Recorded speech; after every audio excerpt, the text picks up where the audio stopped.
Hello everyone, कैसे हैं आप सभी लोग। I hope all of you are good and doing well. सभी प्रिपरेशन अच्छे से चल रही होगी। And in this today session we are going to deal with the thermal stresses in the composite bar. थोड़ा एडवांस हम इसको लेके अब जा रहे हैं। हमने पिछले सेशन में थर्मल स्ट्रेसेस के जो बेसिक कंसेप्ट थे उनको डील किया था।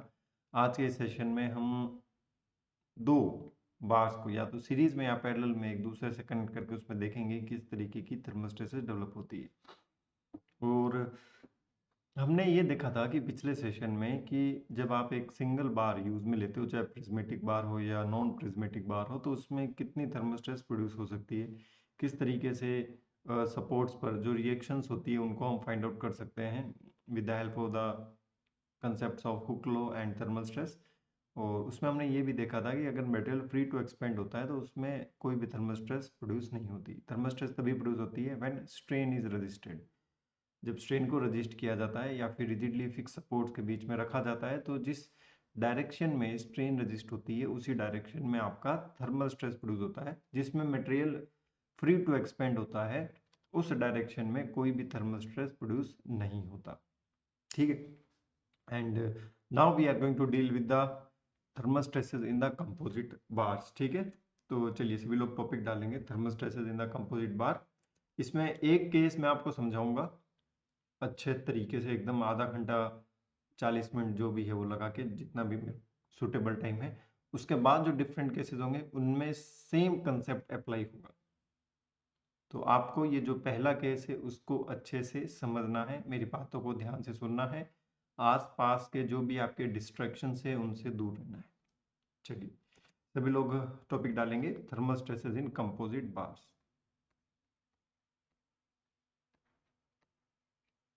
थर्मल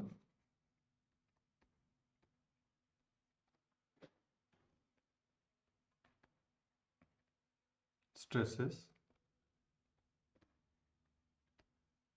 ये क्या हो गया, एक सेकेंड, लगता है स्लिपरी हो गया। चलिए,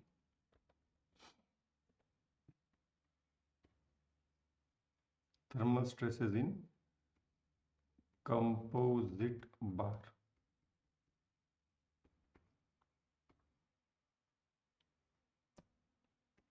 चलिए, तो इसमें हम चार केस डील करेंगे और जो चारों के चारों जो केसेस हैं वो एक ही जो फाउंडेशन कंसेप्ट है उस पर लाई करते हैं, और यही फाउंडेशन कंसेप्ट जो है हम केस वन में अच्छे से समझने की कोशिश करेंगे। उसके बाद सेम कंसेप्ट लगा लगा के हम क्या कर सकते हैं, फॉर्मूले डिराइव कर सकते हैं। इस थर्मल स्ट्रेस इन कंपोजिट बार में जो भी चीज़ हम पढ़ेंगे हमें उसे समझना है, ना कि उसका डेरिवेशन रटना है, ना कोई फॉर्मूला रटना है। फॉर्मूला रटोगे पेपर में वो नहीं आएगा, इसीलिए फॉर्मूला नहीं रटना है, कंसेप्ट को समझना है। अगर आप कंसेप्ट को समझोगे, डेरिवेशन के एल्गोरिदम को समझोगे, तो चाहे क्वेश्चन कैसा भी आ जाए आप कहीं नहीं अटकोगे। लेकिन आपने डेरिवेशन स्किप कर दिया, कंसेप्ट को स्किप कर दिया और डायरेक्टली जो लास्ट में जो फॉर्मूला आएगा उसको रट लिया, तो आप आगे जाके कंफ्यूज हो जाओगे, आपको पता ही नहीं चलेगा कौन टेंशन में है कौन कंप्रेशन में है। तो ये समझना बहुत ज़्यादा ज़रूरी है, क्योंकि कंपोजिट बार में जब भी आप टेम्परेचर को चेंज करोगे, चाहे आप टेम्परेचर इंक्रीज करो चाहे आप टेम्परेचर अपना डिक्रीज करो, इन दोनों केस में कंपोजिट बार में दो बार अगर हो, दो बार अगर हमारे पास है तो एक बार टेंशन में होगी, दूसरी बार कंप्रेशन में होगी। तो दोनों टाइप की स्ट्रेसेस आपको यहाँ पर देखने को मिलेगी। इसलिए मैं कह रहा हूं आपको यहाँ पर थोड़ा सा फोकस होके पढ़ने की रिक्वायरमेंट है। बाकी आप ध्यान से चीजें समझेंगे, डेफिनेटली आपको कहीं भी दिक्कत नहीं आएगी। देखिएगा, सबसे पहले हम लेते हैं हमारा केस वन। ठीक है, केस वन लेते हैं और केस वन को समझते हैं कि क्या चीज है। Two bar are connected along the length. हमारे पास दो बार हैं, उनको लेंथ के अलोंग कनेक्ट कर रखा है। So two bars are connected along the length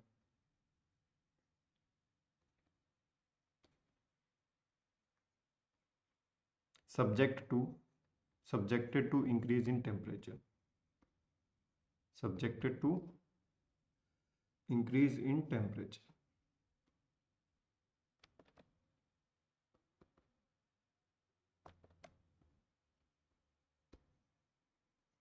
increase in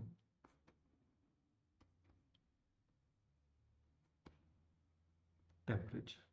ठीक है, two bars are connected along the length subjected to increase in temperature. Very important from your examination point of view. अगर आप थोड़े और ऊपर लेवल की preparation कर रहे हैं, यही से ऊपर की, वहां तक किए जाता है अपना। तो देखिए, समझने की इसको हम कोशिश करते हैं। हमारे पास दो बार्स हैं, ठीक है,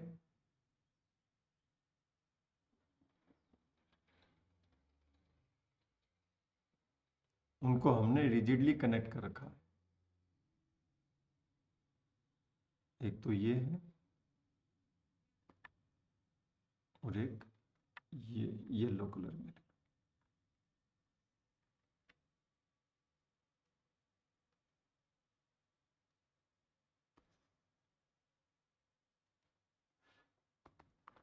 ठीक है, इसको ले लो आपका ये कि ये मान लीजिए कॉपर है,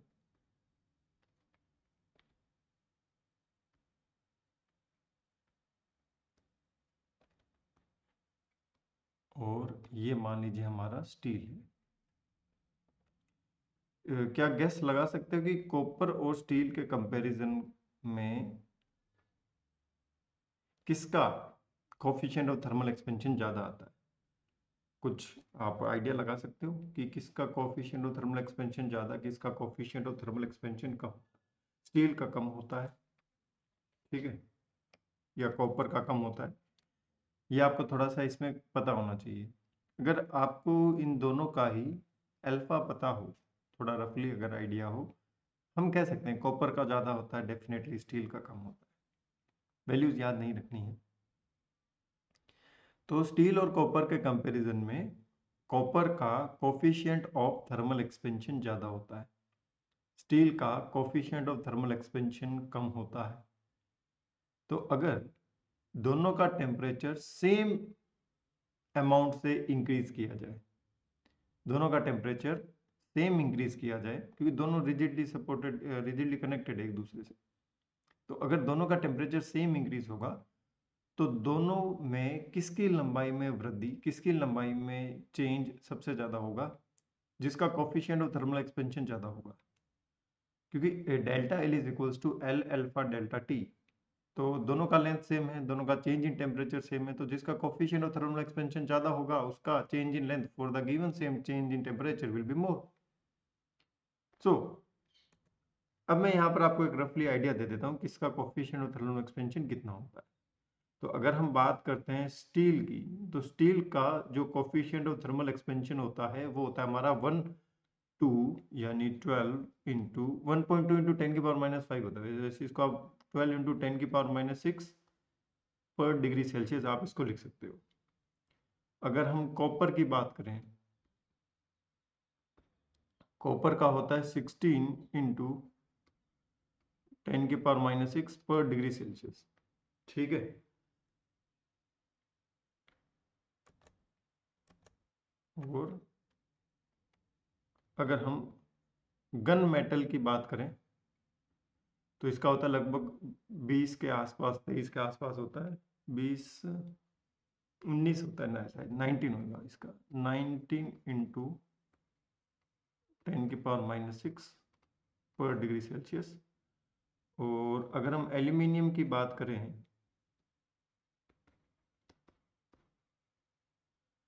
इसका कितना होगा, 23 इंटू 10⁻⁻6 पर डिग्री सेल्सियस। तो अगर हम देखें जो चेंज इन लेंथ होता है वो होता है एल अल्फा डेल्टा टी। इस केस में दोनों का लेंथ सेम है, दोनों का चेंज इन टेम्परेचर सेम है, तो जिसका अल्फा ज़्यादा होगा डेफिनेटली उसका फ्री एक्सपेंशन उतना ही ज़्यादा होगा, because delta L is directly proportional to coefficient of thermal expansion, coefficient of thermal expansion.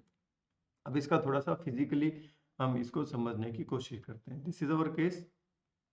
अब इसको हम क्या करते हैं, समझने की कोशिश करते हैं। मान लीजिए कि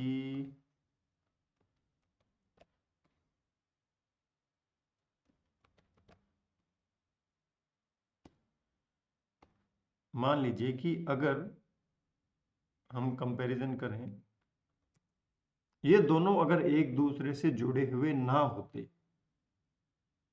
है ना, मैं ऐसा कर लेता हूं कि अगर ये एक दूसरे से जुड़े हुए ना होते तो क्या होता, सोच के देखो। अगर ये एक दूसरे से जुड़े हुए ना होते, एक दूसरे के जस्ट ऊपर रखे हुए स्लाइड कर सकते हैं, then what will happen, copper की जो लेंथ है वो ज्यादा इंक्रीज होती, कॉपर की जो लेंथ है वो ज्यादा इंक्रीज होती as compare to the steel. Steel में, स्टील की भी लेंथ बढ़ती, स्टील की भी लेंथ बढ़ती, बट कॉपर जितनी नहीं बढ़ती, क्योंकि स्टील का जो कोफिशिएंट ऑफ थर्मल एक्सपेंशन है वो भाई अपना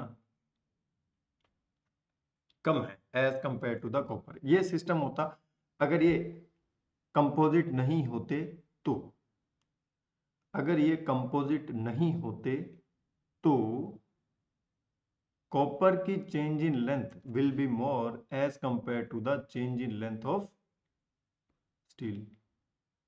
कोई समस्या, कोई परेशानी इसमें? ये तो फ्री एक्सपेंशन है, लेकिन दोनों एक दूसरे से चिपके हुए हैं।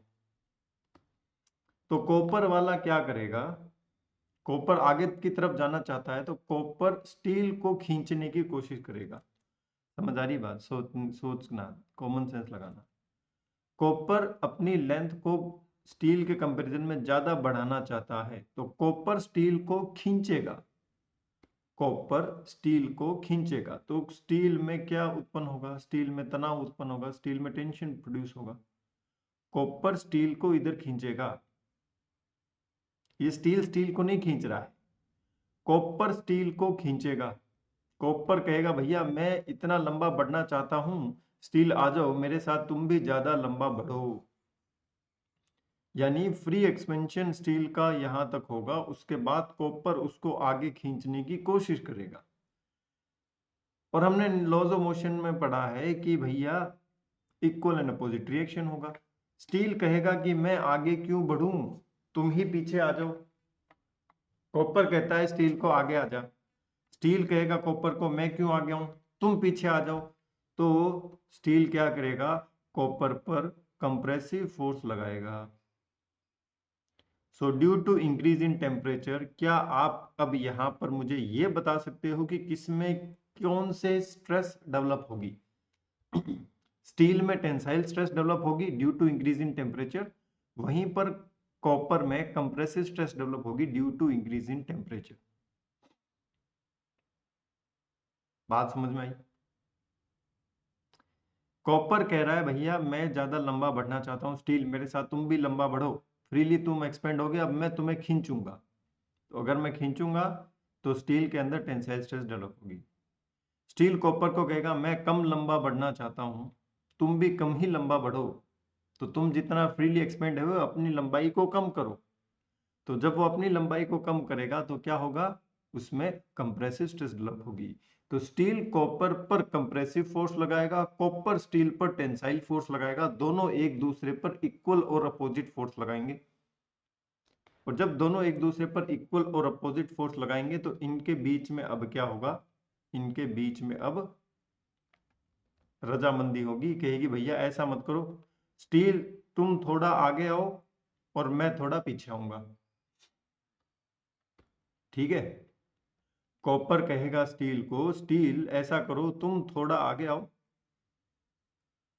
तुम थोड़ा आगे आ जाओ और मैं थोड़ा पीछे आ जाता हूं। लेकिन दोनों में चेंज इन लेंथ सेम होगा, क्योंकि दोनों बार कौन सी है, कंपोजिट बार है। कैसी बार है, कंपोजिट बार है, तो दोनों का actual change in length will B same, दोनों का actual change in length would be same, कहीं बीच में होगा। अब ये आप खुद अंदाजा लगा सकते हो, क्योंकि स्टील की लंबाई इतनी बढ़ेगी तो स्टील में टेंशन है, कम, और कॉपर की इतनी लंबाई घटेगी तो स्टील कॉपर में क्या है, कंप्रेशन है। तो बेसिकली ये क्या डिनोट कर रहा है, ये डिनोट कर रहा है फ्री एक्सपेंशन ऑफ स्टील। ये क्या डिनोट कर रहा है? Free expansion of steel. इसको हम कैसे लिखें? ऐसे लिख दूं? ऐसे लिख देता हूं यहाँ पे। ये किसको डिनोट कर रहा है? ये डिनोट कर रहा है free expansion of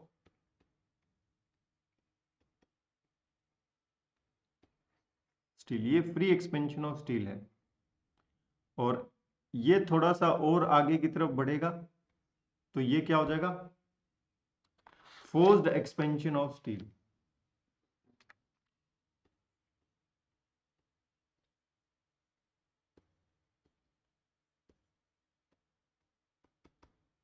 forced expansion of steel. ठीक है। वहीं पर ये क्या है? ये है फ्री एक्सपेंशन ऑफ कॉपर। समझने की कोशिश करना, ये क्या है? Free expansion of copper.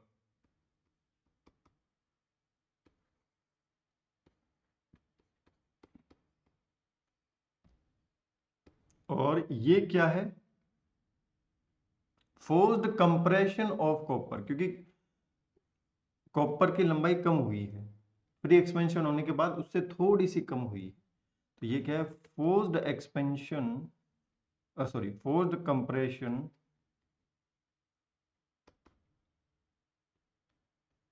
Of copper. तो कॉपर पे फोर्स कौन लगा रहा है? कॉपर पर फोर्स लगा रहा है स्टील। स्टील पर कौन फोर्स लगा रहा है? स्टील पर फोर्स लगा रहा है कॉपर। तो जब कॉपर पर फोर्स लगाएगा स्टील तो उसका होगा कंप्रेशन। ऑब्वियसली लंबाई कम होगी ना, ये देखो इतनी लंबाई कम होगी। वहीं पर स्टील पर फोर्स लगाएगा कॉपर, तो स्टील पर जब फोर्स लगाएगा कॉपर तो कॉपर स्टील की लंबाई को बढ़ा देगा। इसकी इतनी लंबाई बढ़ जाएगी, देख लो यहाँ पे इतनी लंबाई बढ़ जाएगी। समझ में आ रहा है? और दोनों बीच में कहीं आके एक दूसरे से सेटलमेंट कर लेंगे, तो जो एक्चुअल चेंज इन लेंथ होगा दोनों का सेम होगा। तो ये क्या होगा? Actual change in length. So this is delta L actual. Delta L actual, तो दोनों का एक्चुअल चेंज इन लेंथ क्या होगा? सेम होगा। बस इतना अगर आपको चीज समझ में आ गया है तो आप क्वेश्चन को सॉल्व कर सकते हैं। अब अगर हम यहां पर कंपेयर करें कि जो डेल्टा एक्चुअल होगा स्टील का, उसमें दो चीजें होंगी। एक तो ये फ्रीली एक्सपेंड हो रहा है प्लस फोर्सफुली एक्सपेंड हो रहा है। और वहीं पर अगर हम डेल्टा एल एक्चुअल देखें कॉपर का, तो ये फ्रीली जो एक्सपेंशन हो रहा है उसमें से कुछ घट रहा है। क्या घट रहा है? फोर्स्ड कंप्रेशन घट रहा है। क्या ये बात समझ में आई है सबको? बोलो हाँ ना। तो यहां पे मैं कहना चाहता हूं, due to increase in temperature, due to increase in temperature,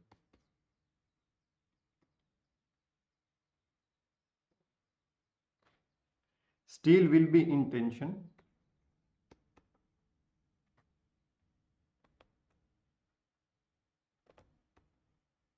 steel bar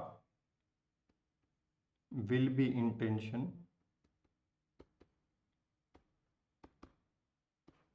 and copper bar will be in compression.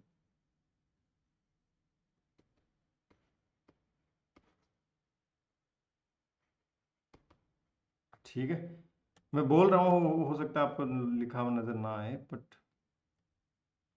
समझने का प्रयास कीजिए।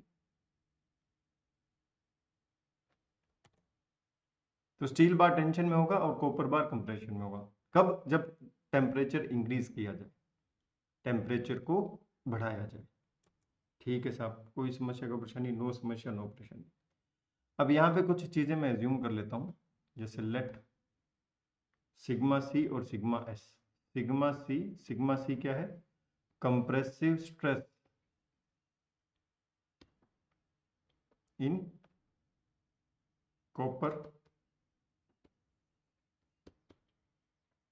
इन कॉपर बार। और सिग्मा एस ये क्या है? Tensile stress in steel bar.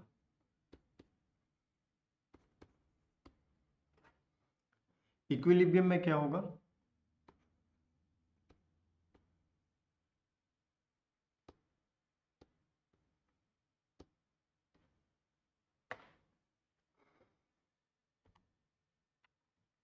Equilibrium में tensile force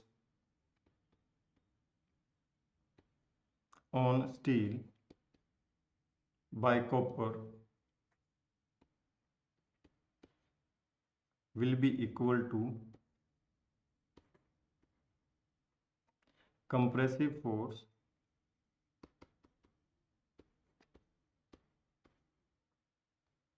on copper by steel। मैं कह रहा हूँ ये केस अगर आप समझ गए तो बाकी जितने भी केसेस हैं उनको समझने में आपको प्रॉब्लम नहीं होगी, इसलिए इट टेक टाइम्स, इसमें थोड़ा सा आपको समय देना पड़ेगा। तो यहाँ पर मैं क्या लिख सकता हूँ, टेंसाइल फोर्स को इसको मैं ऐसे लिख सकता हूँ, F in your steel will be equal to F in copper। तो टेंसाइल फोर्स को मैं ऐसे लिख सकता हूँ, stress produce in the steel multiply by the cross sectional area of the steel will be equal to stress produced in the copper multiplied by the area of cross section of the copper। तो ये result आपको अगर आप याद रखना चाहो तो रख सकते हो। फोर्स इक्वल नहीं, फोर्स इक्वल होते हैं, स्ट्रेसेस इक्वल नहीं होती, क्योंकि इक्विलिब्रियम में फोर्स डील करता है, स्ट्रेस डील नहीं करता है। Stress depend upon the external force, stress external force पर निर्भर करता है। तो दोनों में जो स्ट्रेस होगी वो आप यहाँ से उसका रेशियो आप कैलकुलेट कर सकते हो और ये भी बता सकते हो कि किस में किस टाइप की आपकी स्ट्रेस डेवलप होगी। तो ये मैंने यहाँ पर वो भी आपको एक्सप्लेन कर रखा है। इसके बाद हमें कैलकुलेट करना होता है actual change in length. Actual change in length, तो दोनों का एक्चुअल चेंज इन लेंथ तो सेम है, दोनों का actual change in length same है। So delta L of steel actual, है ना, या फिर हम इसको लिखें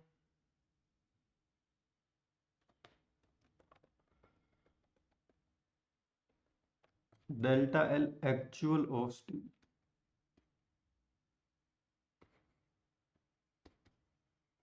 will be equal to delta L actual of copper. तो क्या क्या इसमें कंट्रीब्यूट हो रहे हैं, देखो स्टील में क्या कंट्रीब्यूट हो रहा है। एक तो हो रहा है free expansion of steel,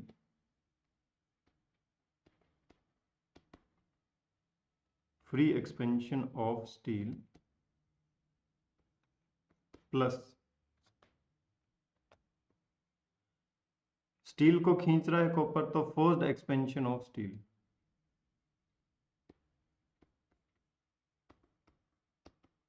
forced expansion of steel,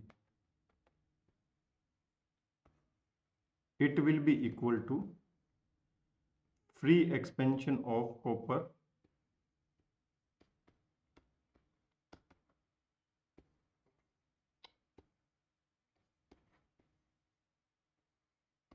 plus में फोर्स्ड कंप्रेशन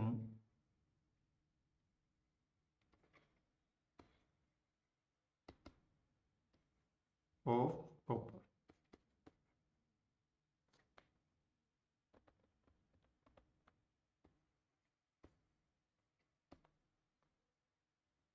अब आप कहोगे सर प्लस क्यों लगाया बीच में, अब वो अंदर मैंने कंप्रेशन लिख दिया ना, इसलिए बाहर आप प्लस लगा सकते हो, कोई प्रॉब्लम नहीं होगी इसमें।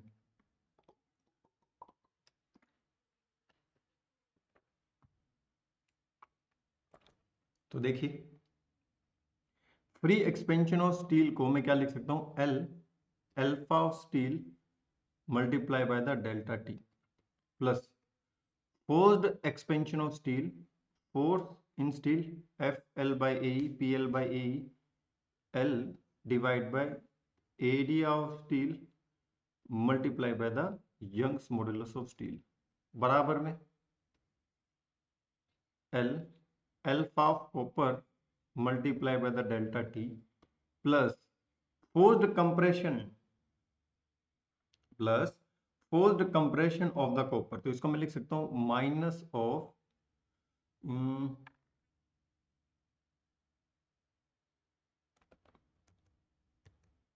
लिख लो, यहाँ अंदर माइनस लिख लो, तो minus of F in copper length divide by area of copper multiply by the Young's modulus of elasticity of copper. क्योंकि यहाँ पे मैंने कंप्रेशन वर्ड यूज में लिया है, that's why I am using the negative sign. और बाकी सब में एक्सपेंशन एक्सपेंशन एक्सपेंशन ही है, यहाँ पर आपको थोड़ा सा ध्यान रखने की रिक्वायरमेंट है। ठीक है, चलो अब इसको अगर हम थोड़ा और सॉल्व करें तो एल एल एल सब जगह आ रहा है, कैंसिल आउट हो जाएगा, अल्फा एस और टी बचेगा। ठीक है,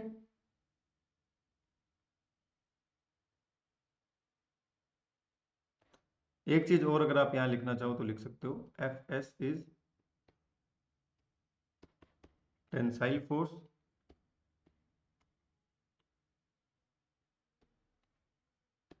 and FC is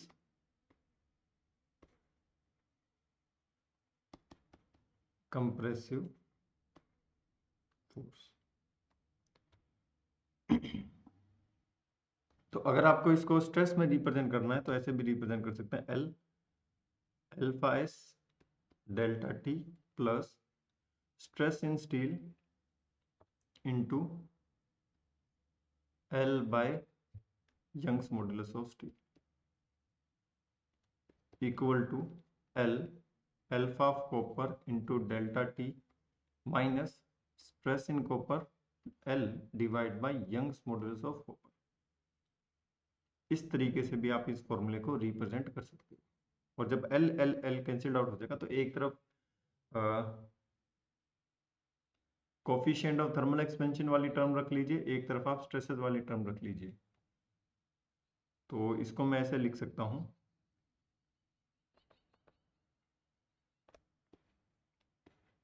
alpha of copper minus alpha of steel into delta T will be equal to, ये उधर जाके पॉजिटिव हो जाएगा, तो sigma of copper divide by Young's modulus of copper plus sigma of steel divide by Young's modulus of steel. तो ये हमारे पास एक रिजल्ट बन के आ जाता है। इसको आपको याद नहीं रखना है, इसको हमने किस तरीके से डिराइव किया है ये आपको समझ में आना चाहिए। अगर ये केस आपको समझ में आ जाएगा तो आगे आने वाले जितने भी केसेस है ना, आपको अच्छे से समझ में आ जाएंगे।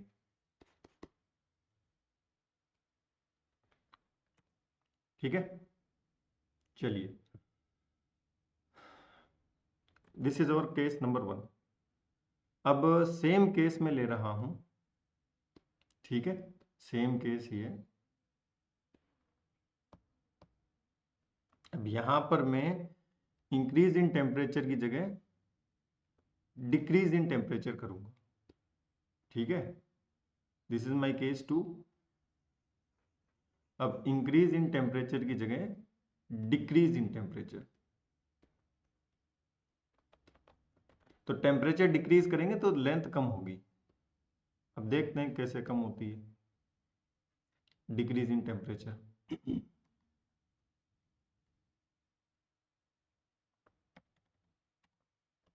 देखिएगा,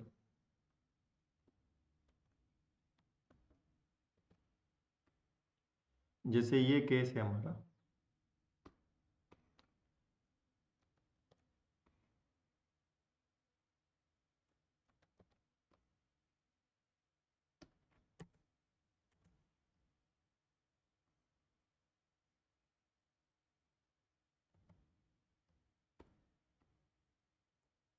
अब मैं अगर टेम्परेचर डिक्रीज करूंगा तो आप थोड़ा सा कॉमन सेंस लगाइएगा।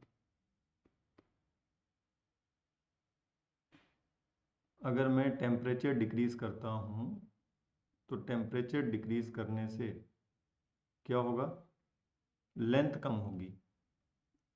तो जिस तरीके से टेम्परेचर इंक्रीज करने पर कॉपर की सबसे ज़्यादा लेंथ बढ़ रही थी, ठीक उसी तरीके से टेम्परेचर को डिक्रीज करने पर सबसे ज़्यादा लेंथ में चेंज कॉपर में आएगा और सबसे ज़्यादा सिकुड़ेगा भी कॉपर। तो सबसे ज़्यादा कॉपर सिकुड़ेगा, मतलब कॉपर की चेंज इन लेंथ ज़्यादा होगी। तो अगर दोनों रिजिडली कनेक्टेड नहीं होते, अगर कंपोजिट बार नहीं होते, तो कॉपर इतना पतला हो जाता, छोटा हो जाता, और स्टील इतना छोटा होता। स्टील की लंबाई में परिवर्तन कम होता, स्टील का चेंज इन लेंथ कम है, स्टील का चेंज इन लेंथ क्या है, कम है। बात समझ में आ रही है भाई मेरे, मैं क्या कन्वे करना चाहता हूँ? कॉपर का चेंज इन लेंथ ज़्यादा है, स्टील का चेंज इन लेंथ कम है। कॉपर का फ्री कंप्रेशन ज़्यादा है, स्टील का फ्री कंप्रेशन कम है। तो ये क्या है? ये है हमारा फ्री कंप्रेशन।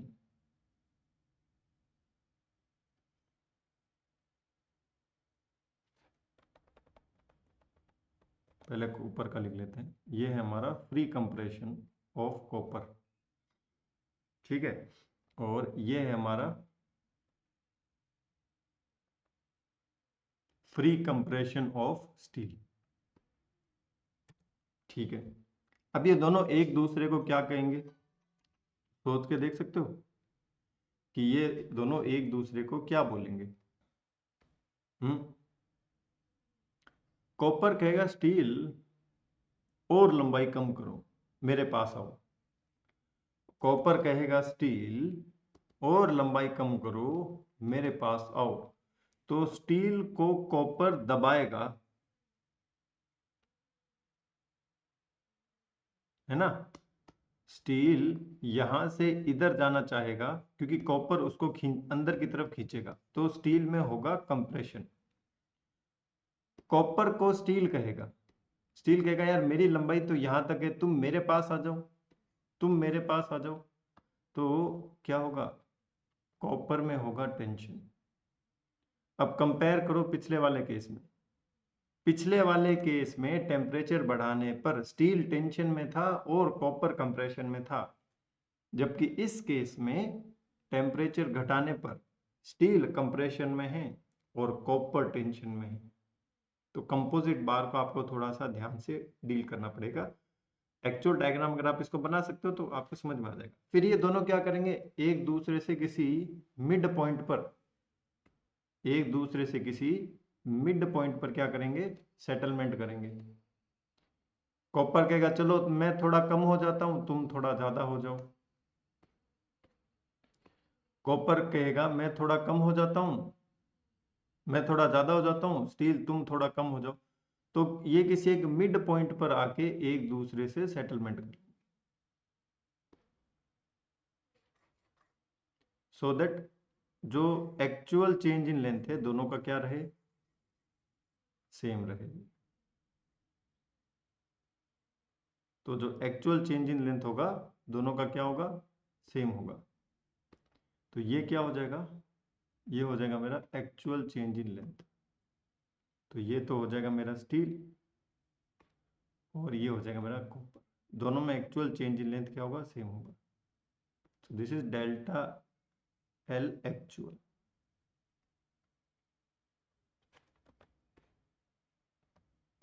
ये क्या है, ये डेल्टा एल एक्चुअल, दोनों का change in length same.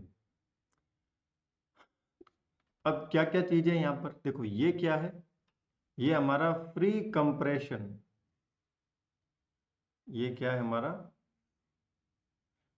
Free compression of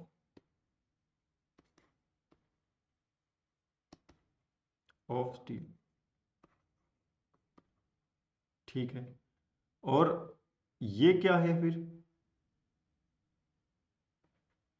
इसको कैसे शो करोगे, ये क्या होगा फिर, ये हो जाएगा फोर्स्ड कंप्रेशन ऑफ स्टील। किसने फोर्स लगाया, कॉपर ने लगाया। Forced compression of steel. और ये क्या हो जाएगा, forced expansion of copper.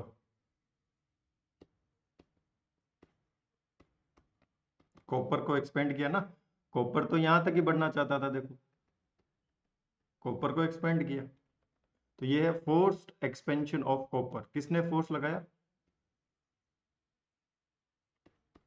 Steel ने लगाया। और ये क्या है, ये है हमारा free expansion of copper.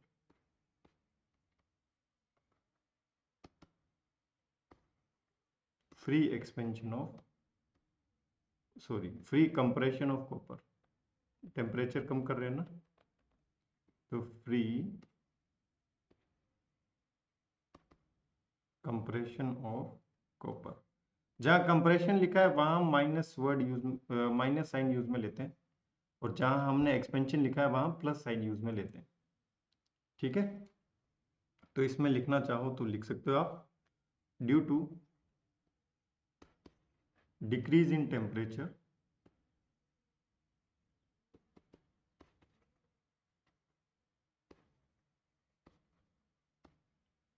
steel bar will be in compression,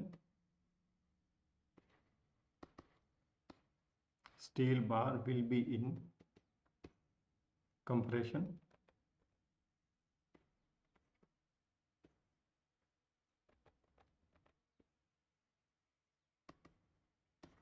and copper bar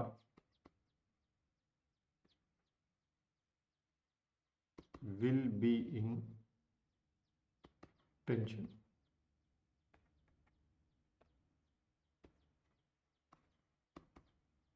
पिछले केस में क्या था,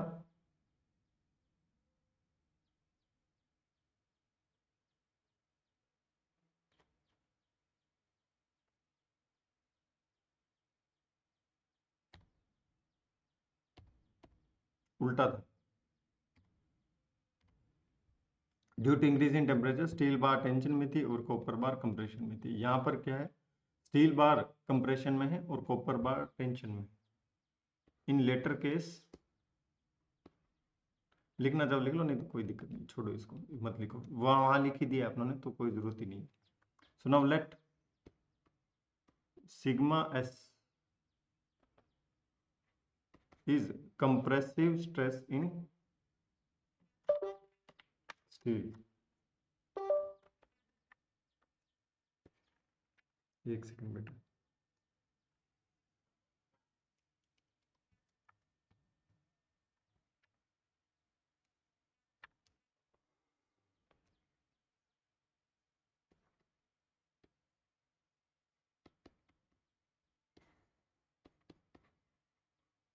इन steel,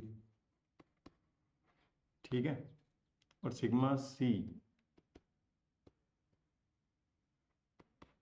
tensile stress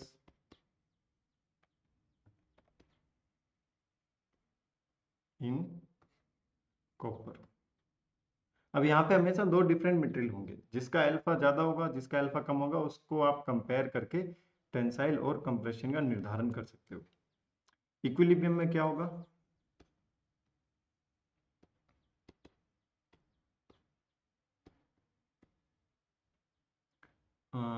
compressive force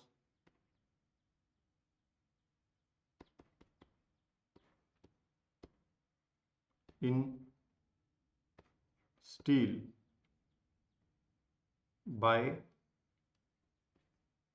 copper will be equal to tensile force in copper by steel। ठीक है, तो यहां से आपको पता लग जाएगा कि किस में कंप्रेशन है और किस में टेंशन है।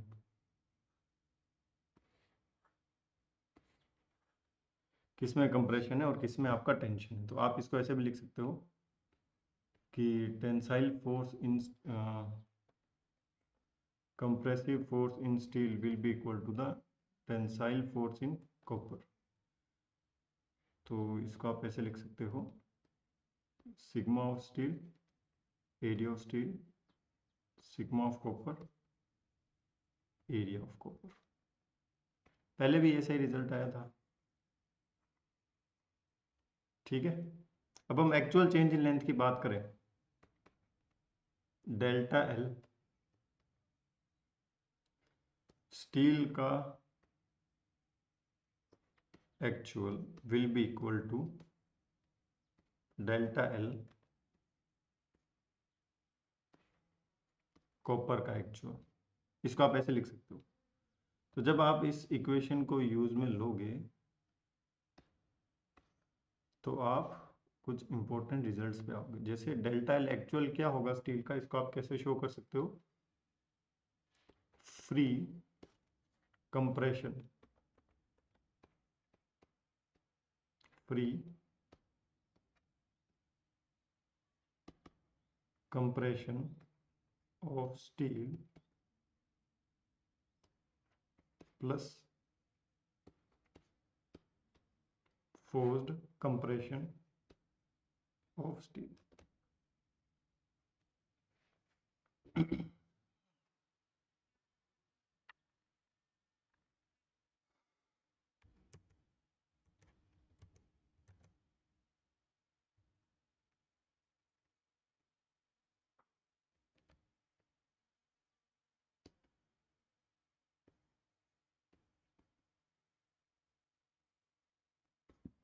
Equal to free compression of copper plus forced expansion of copper। ठीक है, जो पीछे मैं डायग्राम बनाया ना मुझे याद है इसलिए मैं डायरेक्ट लिख रहा हूँ, मुझे याद है इसलिए मैं डायरेक्ट लिख रहा हूँ। तो स्टील का कैसे लिखेंगे, स्टील का लिखेंगे free compression plus forced compression, और कॉपर का क्या लिखेंगे, free compression plus forced expansion. तो एक्सपेंशन में पॉजिटिव साइन यूज में लेंगे और कंप्रेशन में नेगेटिव साइन यूज में लेंगे। तो क्या बनेगा देखो, free compression of steel minus of L, alpha of steel change in temperature, plus forced compression of steel, तो force in steel length divide by area of steel Young's modulus of steel will be equal to free compression of copper minus alpha L of copper into delta T plus forced expansion of copper, तो plus का F in copper length divide by area of copper and E of copper. ये equation आपकी बनेगी, simple सी equation. अब इस equation को आप क्या कर सकते हो, स्ट्रेस वाले फॉर्मूला में भी कन्वर्ट कर सकते हो।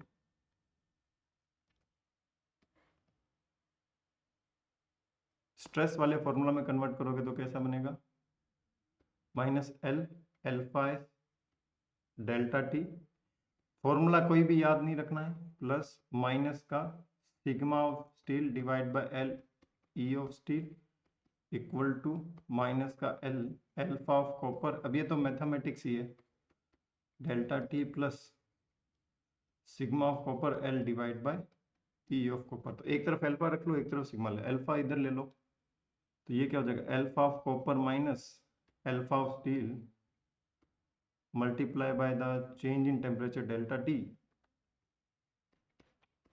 विल बी इक्वल टू, ये सिग्मा स्टील उधर चला जाएगा, तो sigma of copper plus sigma of steel divide by E of copper E of steel.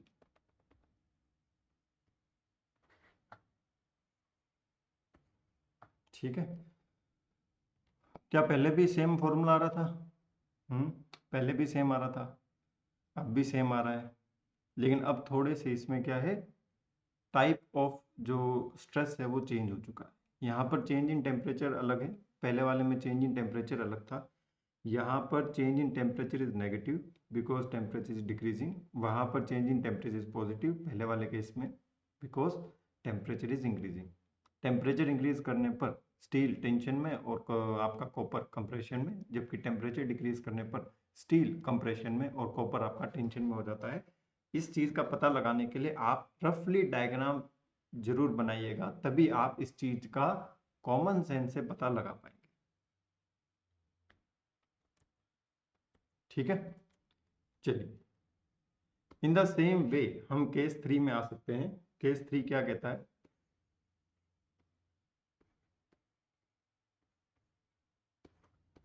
Case 3 में भी दोनों ही कंपोजिट बार हैं, बट दोनों को हमने ऐसे पैरेलल ना लगा के सीरीज में लगा के दो रिजिड सपोर्ट्स के बीच में रख रखा है। हालांकि वो वहां पर पैरेलल कनेक्शन की तरह ही बिहेव करेगी। किसकी तरह? पैरेलल कनेक्शन की तरह ही बिहेव करेगी। तो टॉपिक डालेंगे, केस डालेंगे, टू बार्स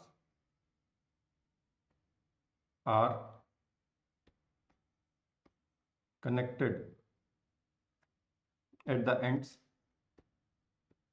अब along the length हमने इसको कनेक्ट नहीं किया है। are fixed between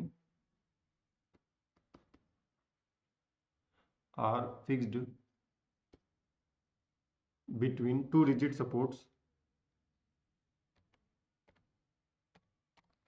are fixed between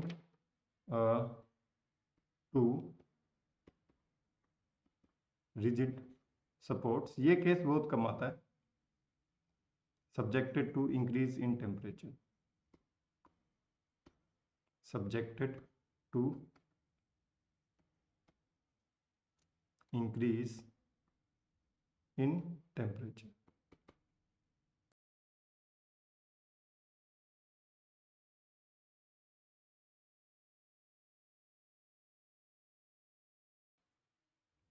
ठीक है, टेम्परेचर बढ़ा रहे हैं। किस तरीके से कनेक्टेड है देखिए जरा।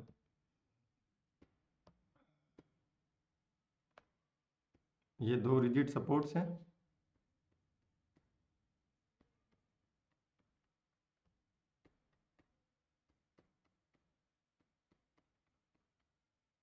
एक केस समझ में आएगा तो दूसरा अपने आप आ जाएगा। ये मान लीजिए कॉपर है,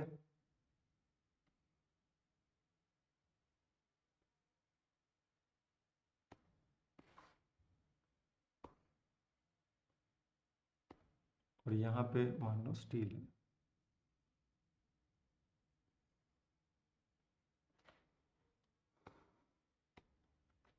ये है मान लीजिए कॉपर,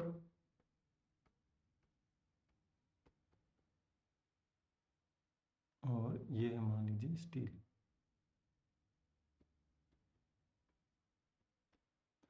अगर मान लीजिए फ्री एक्सपेंशन होता तो दोनों फैल जाते। तो अब कॉपर स्टील को भी दबाएगा, स्टील भी कॉपर को दबाएगा, तो स्टील में भी कंप्रेशन होगा due to increase in temperature. Copper दबाएगा ना स्टील को, और स्टील कॉपर को दबाएगा। एक बार में एक तरफ देखो, अगर मान लो स्टील फैलता है तो कॉपर को दबाता है, कॉपर फैलता है तो स्टील को दबाता है, तो इसके कारण दोनों ही किसमें होंगे? कंप्रेशन में होंगे। So due to increase in temperature, अब सेम वही एल्गोरिथम चलेगी।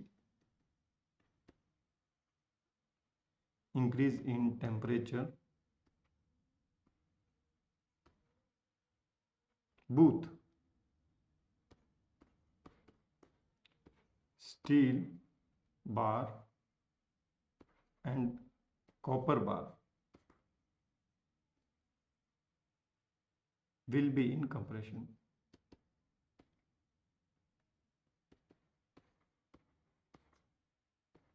अब दोनों ही किस में होंगे? कंप्रेशन में होंगे। और let sigma s will be compressive stress in steel,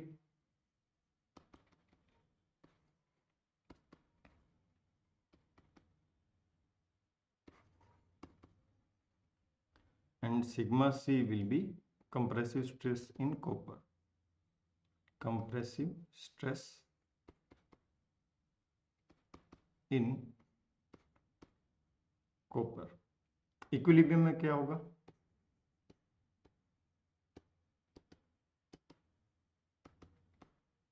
equilibrium में कंप्रेसिव फोर्स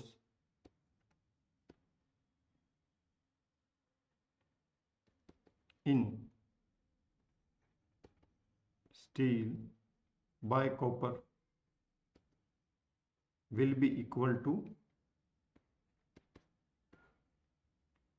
compressive force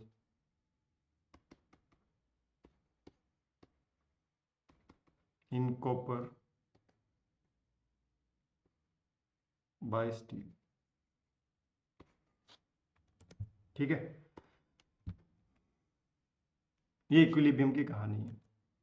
और इसी को अगर मैं फर्दर एक्सपेंड करूं तो sigma S A S will be equal to sigma C A C. यहाँ से आप दोनों के बीच में रिलेशनशिप फाइंड आउट कर सकते हो। अब क्योंकि दोनों ही रिजिड सपोर्ट्स के बीच में है तो दोनों की लेंथ अगर मैं देखूं, जोड़ दूं, दोनों की लेंथ अगर मैं जोड़ दूं, जैसे मान लीजिए ये लेंथ ऑफ स्टील है, कॉपर है, ये लेंथ ऑफ कॉपर है और ये वाली लेंथ ऑफ स्टील है। तो टेम्परेचर बढ़ाने से पहले जो इन दोनों की लेंथ का सम था वही टेम्परेचर बढ़ाने के बाद रहेगा। तो actual change in total length will be equal to 0, क्योंकि दोनों रिजिड सपोर्ट्स के बीच में है। ठीक है, तो net change in length will be equal to 0 because both bars are connected between two rigid supports, are rigidly fixed between two supports, their ends। ऐसा आप लिखना चाहो तो लिख सकते हो।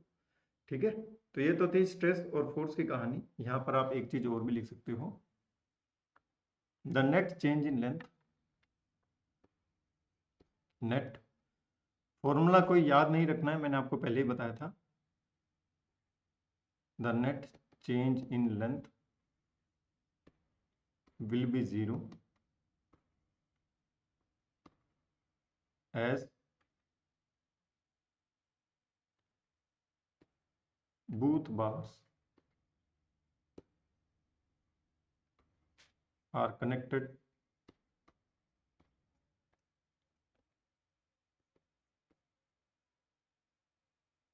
rigidly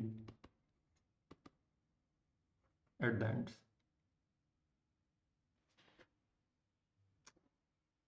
are rigid connected fixed rigidly connected मत लिखो, are fixed rigidly between the ends,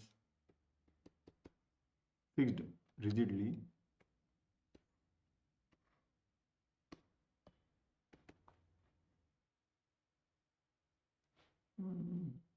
उल्टा लिख दिया था, both bars are rigidly fixed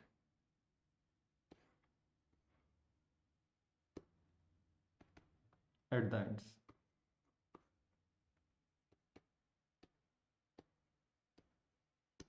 ठीक है, चलिए तो अब तो हो गया कि जो डेल्टा एल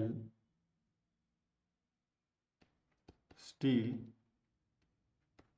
का actual plus delta L copper का actual will be equal to 0, है ना। यही होगा। अब इसको मैं क्या लिख सकता हूँ, इसको मैं लिख सकता हूँ टेम्परेचर बढ़ा रहे हैं ना, तो free expansion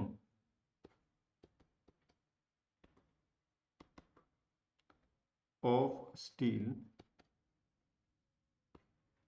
plus forced compression of steel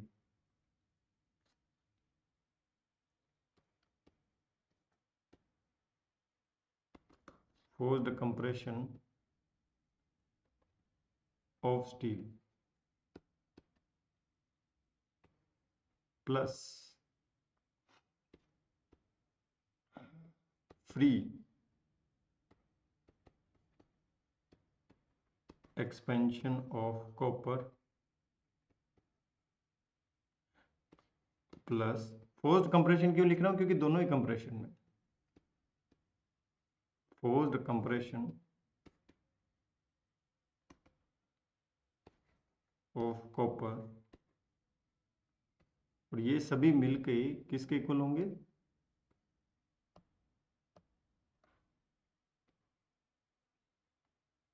0 के इक्वल होंगे।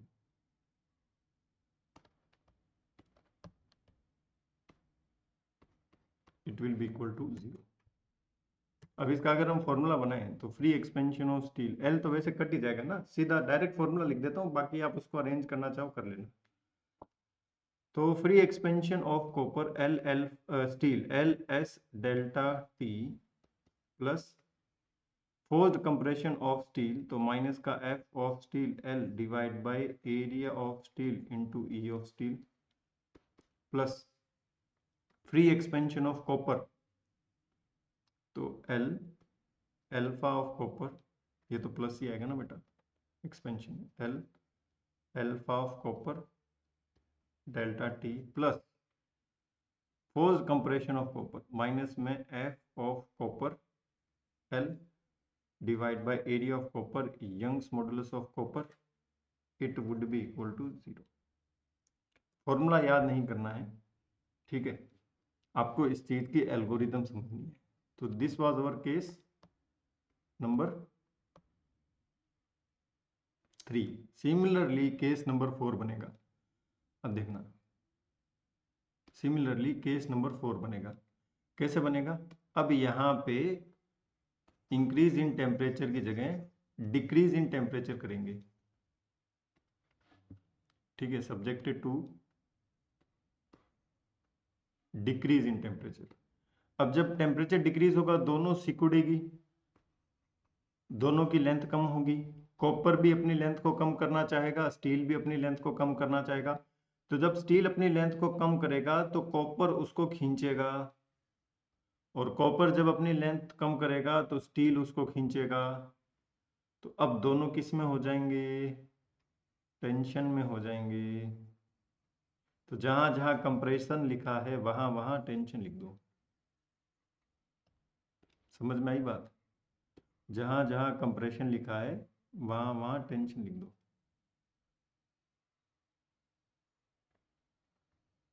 बस बन गया। तो यहाँ क्या आ जाएगा? Tensile stress in steel, tensile stress in copper, ठीक है। मेरे लिए तो काम आसान है, आप अपना नोट्स पूरा बनाना। Tensile force in copper, tensile force in steel, they will be equal to each other, ठीक है। हाँ, सेम चीज, सेम कॉपी पेस्ट।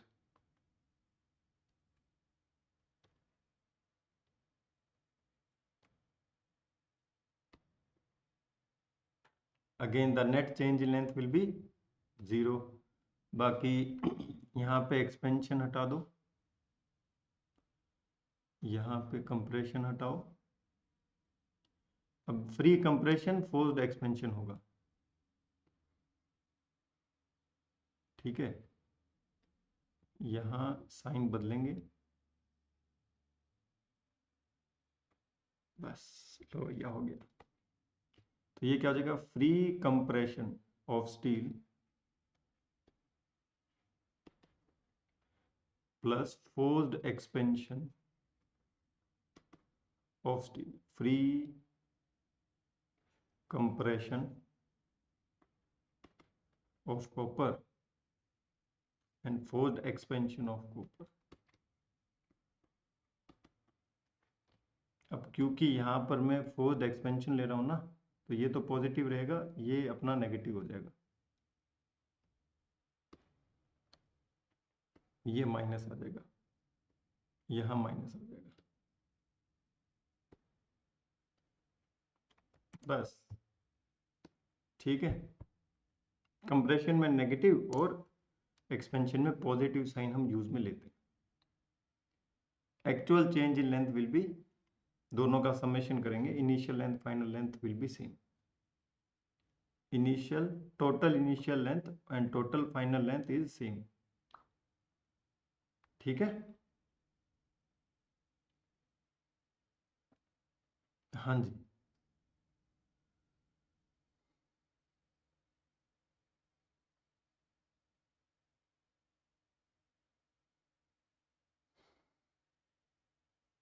चलिए अब करें सेशन को वाइंड अप।